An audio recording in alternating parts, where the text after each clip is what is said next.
नमस्कार, स्वागत है आप सभी का एवन उत्तर प्रदेश में। मैं हूं आपके साथ हर्षदा जोशी। आइए नजर डाल लेते हैं इस वक्त की हेडलाइंस पर। दिल्ली में योगी सरकार की global investor summit countries ranger ceremony में मुख्यमंत्री योगी आदित्यनाथ ने की शिरकत। समिट का लोगो और पोर्टल का लॉन्च।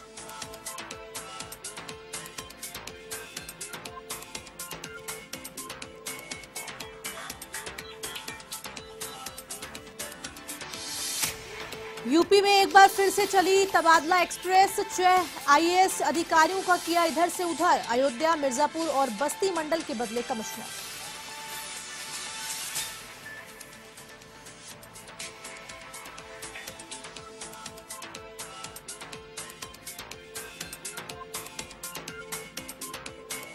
लखीमपुर खीरी में रफ्तार का कहर। अनियंत्रित होकर सड़क किनारे गड्ढे में पलटी कार।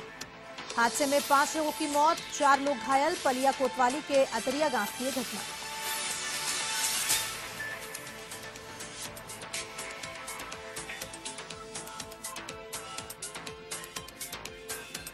गाजियाबाद के लोनी में डबल मर्डर से सनसनी। चर्च कॉलोनी में पति पत्नी की हत्या। घर में मृत अवस्था में मिले दोनों के शव। मामले की जांच पड़ताल में जुटी पुलिस।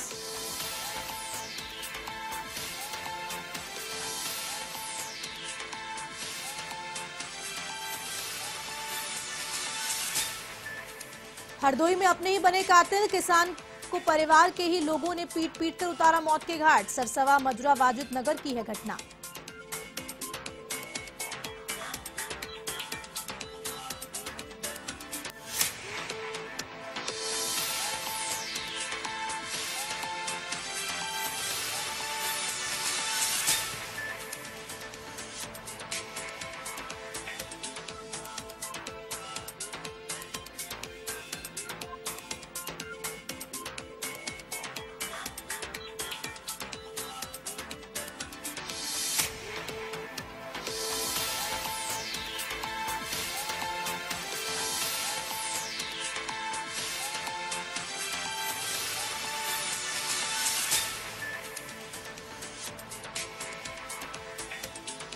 अब खबरें विस्तार से। उत्तर प्रदेश की अर्थव्यवस्था को 10 खरब डॉलर का बनाने के लिए योगी सरकार ने अब कमर कस ली है। इसी के तहत उत्तर प्रदेश इन्वेस्टर समिट 2023 के कंटेनर रेजर कार्यक्रम का आयोजन दिल्ली के सुषमा स्वराज प्रवासी भारतीय भवन में किया गया। मुख्यमंत्री योगी आदित्यनाथ की अध्यक्षता में हुए कार्यक्रम में इन्वेस्टर्स की सुविधा के लिए 2 पोर्टल का शुभारंभ हुआ। ग्लोबल इन्वेस्टर समिट को लेकर एक शॉर्ट फिल्म का भी प्रदर्शन किया गया। इसके अलावा यूपी ग्लोबल इन्वेस्टर समिट 2023 के लोगों को भी लॉन्च किया गया। कार्यक्रम के शुरुआती सेशन में केंद्रीय सार्वजनिक क्षेत्र के उपक्रमों के सीएमडी और राजदूतों के साथ संवाद किया।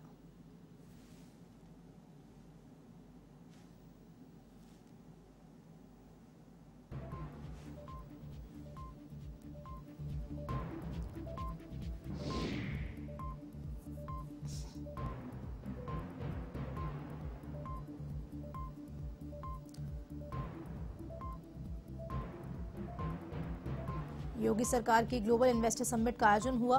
समिट का लोगो और पोर्टल में भी लॉन्च किया। मुख्यमंत्री योगी आदित्यनाथ ने शिरकत की इस कार्यक्रम में।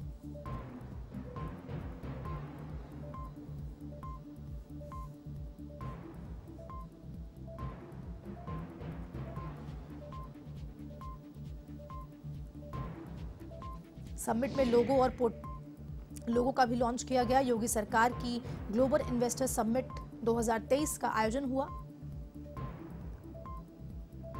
जिसमें मुख्यमंत्री योगी आदित्यनाथ ने शिरकत की।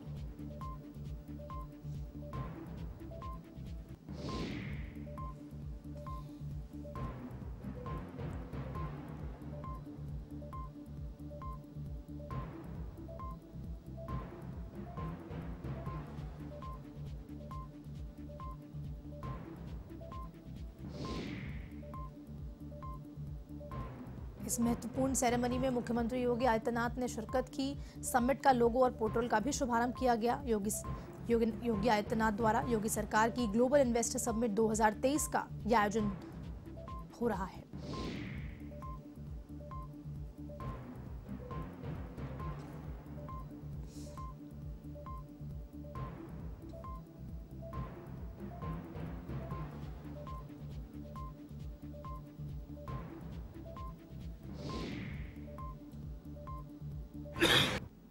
प्रधानमंत्री श्री नरेंद्र मोदी जी द्वारा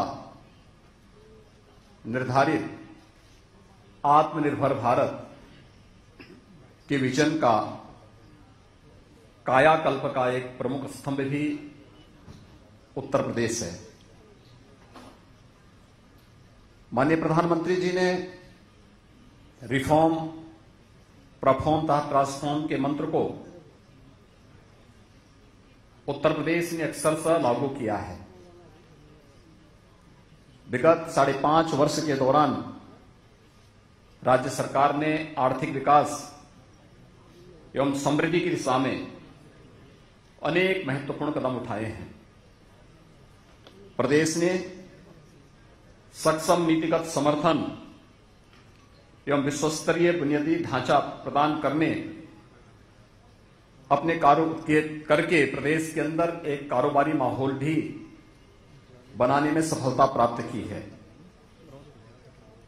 आदरणीय प्रधानमंत्री जी के संकल्प के अनुरूप भारत की अर्थव्यवस्था को $5 ट्रिलियन की अर्थव्यवस्था बनाने के लिए उत्तर प्रदेश जैसे राज्य को ग्रोथ इंजन के रूप में अपनी भूमिका का निर्वहन करना है।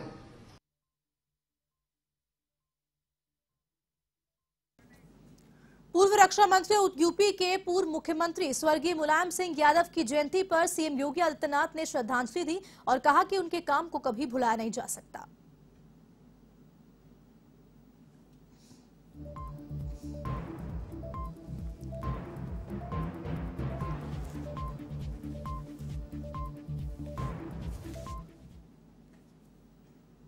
प्रदेश में एक बार फिर से तबादला एक्सप्रेस चली है। उत्तर प्रदेश में 6 आईएएस अधिकारियों के तबादले किए गए हैं। इन तबादलों के पीछे सरकार की मंशा है कि सभी जगहों पर ठीक तरीके से प्रशासनिक पकड़ हो। इन अधिकारियों का स्थानांतरण सुबह ही किया गया है। जिन अधिकारियों के तबादले हुए हैं उनमें कई महत्वपूर्ण नाम भी शामिल हैं।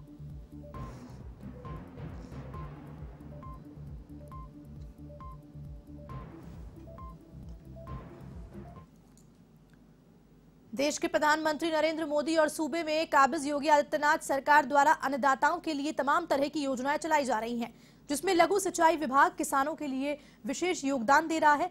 बेबस और लाचार किसानों द्वारा किए जाने वाले पलायन की रोकथाम और उनकी आय को दोगुना करने के विभाग खासा कारगर साबित हो रहा है। लघु सिंचाई विभाग महोबा के एक्साइन अरुण यादव की माने तो जनपद स्तर पर अब तक करीबन 2500 ब्लास्ट वेल, 709 चेक डैम और 56 तालाबों का जीर्णोद्धार कराकर किसानों को इसका सीधा लाभ दिया गया है। चेक डैम और तालाब बनाकर वर्षा के जल को संरक्षित किया जा रहा है, जिसके चलते अन्नदाताओं की खेती करने में काफी उनको सुविधा मिलती है। विभाग द्वारा किसानों को दी जा रही सारी परियोजनाएं बेहद ही महत्वपूर्ण रही हैं। लघु सिंचाई विभाग द्वारा जनपद में ब्लास्ट वेल, तालाबों का जीर्णोद्धार और चेक डैम का कार्य कराया गया है। अब तक लगभग 2500 ब्लास्ट वेल बनवाए गए हैं, 709 चेक डैमों का निर्माण कराया गया है और 56 तालाबों का जीर्णोद्धार कराया जा चुका है। अब तक जो हमारे ब्लास्ट वेल और चेक डैम और तालाब हैं, ये वर्षा के जल को संरक्षित करते हैं और इनसे किसान अपने खेतों की सिंचाई का काम करते हैं। यहाँ ज़्यादातर सिंचाई का काम ब्लास्ट वेल के द्वारा ही किया। अब खबर यूपी के बस्ती से है, जहां नगर निकाय मतदाता सूची में सैकड़ों की संख्या में नाम काटे जाने और पात्र मतदाताओं के नाम न जोड़े जाने को लेकर सपा जिलाध्यक्ष के नेतृत्व में दर्जनों की संख्या में लोगों ने एसडीएम सदर से मुलाकात कर ज्ञापन सौंपा। ज्ञापन देने आए लोगों का ये कहना है कि नगर पालिका परिषद बस्ती और बनकटी नगर पंचायत के कई वार्डों में लोगों का नाम काट दिया गया है, जो कि पहले से ही मतदाता सूची में मौजूद थे, और साथ ही नए मतदाताओं को भी नहीं जोड़ा गया है, जो कि मतदाता बनने की योग्यता रखते हैं। इस दौरान सपा सदर विधायक महेंद्र यादव ने निशाना साधा।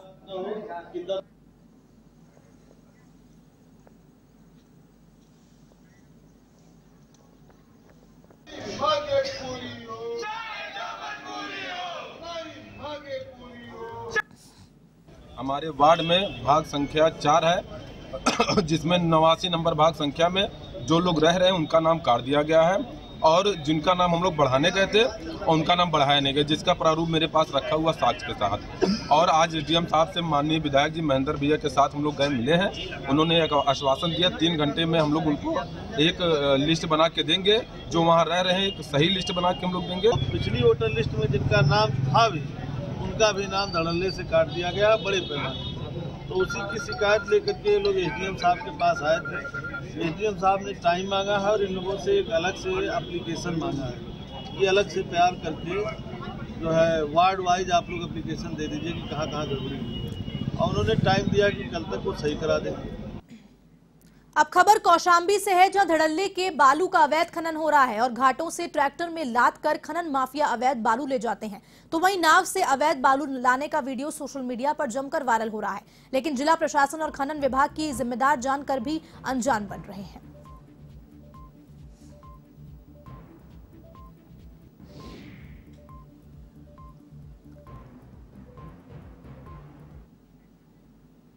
उत्तर प्रदेश के लखीमपुर खीरी के भीरापलिया मार्ग पर सड़क हादसे में 5 लोगों की मौत हो गई, जहां एक कार अनियंत्रित होकर सड़क के किनारे गड्ढे में पलट गई। हादसे में कार सवार 5 की मौके पर ही दर्दनाक मौत हुई, जबकि 4 लोग गंभीर रूप से घायल हो गए, जिन्हें सीएचसी पलिया में भर्ती करवाया गया। मृतकों में सरकारी अध्यापक भी शामिल हैं। हादसे की वजह सड़क में गड्ढे होना बताया जा रहा है, जिनकी वजह से कार अनियंत्रित होकर पलट गई। हादसे की सूचना पर सीएम योगी आदित्यनाथ ने दुख जताया है और मृतकों के परिजनों के प्रति संवेदना भी व्यक्त की है। तो वहीं घायलों का समुचित इलाज के निर्देश जारी किए हैं।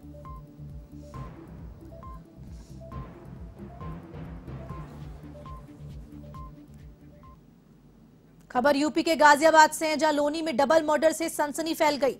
थाना ट्रोनिका सिटी क्षेत्र की चर्च कॉलोनी में पति पत्नी की हत्या की गई और घर में मृत अवस्था में दोनों मिले। सूचना के बाद पुलिस मौके पर पहुंची और मामले की जांच में जुटी।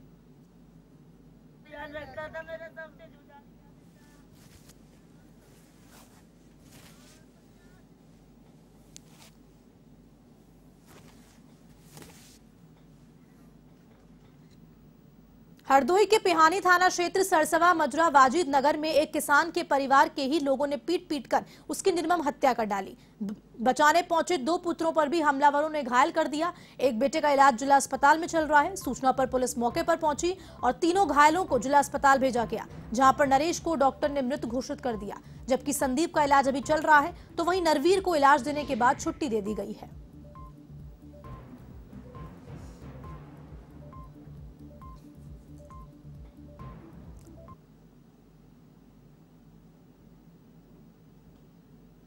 यूपी के शामली में 4 दिन पूर्व अपर जिला एवं सत्र न्यायाधीश के आवास में हुई चोरी की घटना का एसओजी, सर्विलांस और पुलिस की संयुक्त टीमों ने खुलासा कर दिया। घटना में शामिल 2 सगे भाइयों सहित 3 छात्र चोरों को पुलिस ने गिरफ्तार कर लिया है। आरोपियों की निशानदेही पर चोरी का सामान नाले से क्षतिग्रस्त अवस्था में बरामद किया गया। गिरफ्तार आरोपियों में बीफ कॉम का छात्र घटना का मास्टरमाइंड बताया जा रहा है। पुलिस कार्रवाई में जुटी हुई है।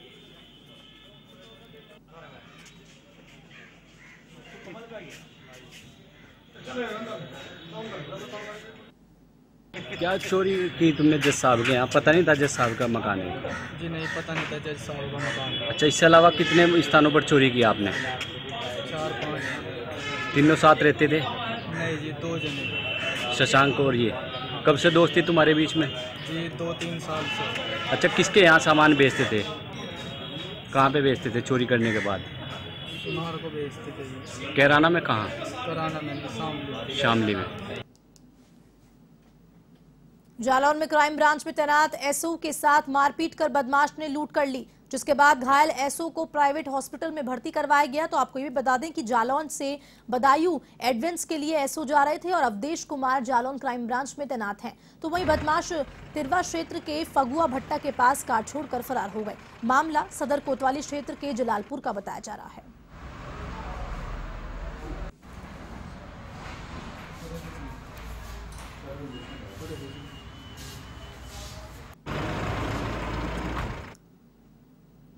कासगंज जनपद की तहसील पटियाली क्षेत्र में टूटी बदहाल सड़कें गड्ढा मुक्त न होने पर समाजवादी पार्टी के राष्ट्रीय प्रवक्ता अब्दुल हफीज गांधी ने आवाज उठाई है और सपा प्रवक्ता अब्दुल हफीज ने गांधी ने सड़कों के निर्माण कार्य कराए जाने के लिए एसडीएम के नाम ज्ञापन नायब तहसीलदार पटियाली को सौंपा और क्षेत्र की टूटी बदहाल सड़कों को जल्द गड्ढा मुक्त कराए जाने की मांग की।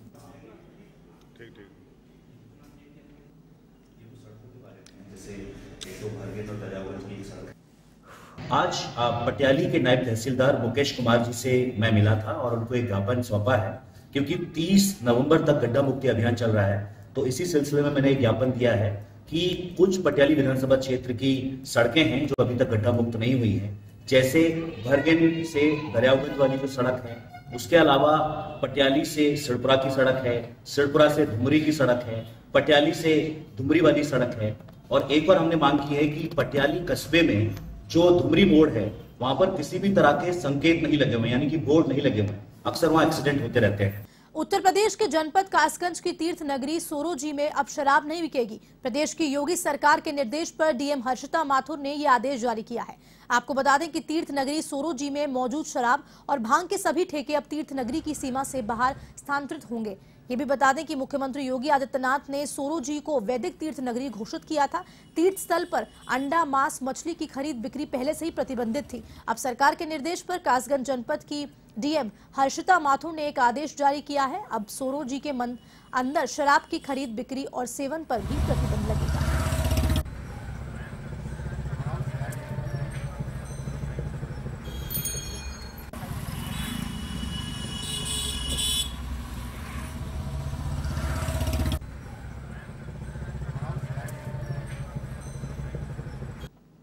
सोरो को तीर्थस्थली घोषित किया गया था और इसी के साथ साथ यह भी आदेश प्राप्त हुआ था कि जितनी भी मदिरा की दुकानें हैं उन सभी को शिफ्ट कर दिया जाए और उसी संबंध में जनपद के स्तर से कार्रवाई की गई थी। वर्तमान में जितनी भी वहाँ मदिरा की दुकानें थी उनसे स्थानांतरण प्रस्ताव लेकर उनकी अनुमति प्राप्त कर ली गई है सक्षम स्तर से और 14 दिन के अंतर्गत ये सभी दुकानें जो है आबकारी विभाग के माध्यम से इनका स्थानांतरण करा दी। खबर यूपी के कानपुर से है, जहां पुलिस चौकी में चोरी करने वाले बदमाश से पुलिस की मुठभेड़ हो गई। आपको बता दें कि चोरी की हुई रिवॉल्वर रिकवरी करवाने गई पुलिस पर बदमाश ने गोली चलाई। बिधुन के न्योरी गांव के पास की ये घटना बताई जा रही है।